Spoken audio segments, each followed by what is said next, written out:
Todo lo que está pasando a nivel social, a nivel mundial, del incremento de costes y sobre todo se hace efectivo en los costes energéticos, influye también en el sector, y esa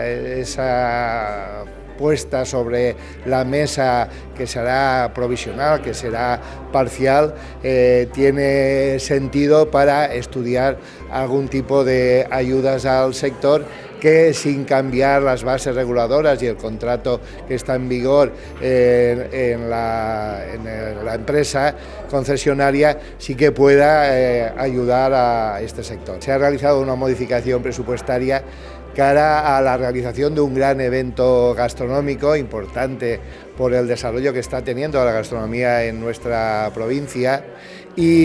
después también una nueva línea de ayudas al ocio nocturno. En su momento, ya el año pasado, se sacaron esa línea de ayudas. Bueno, pues este año volvemos a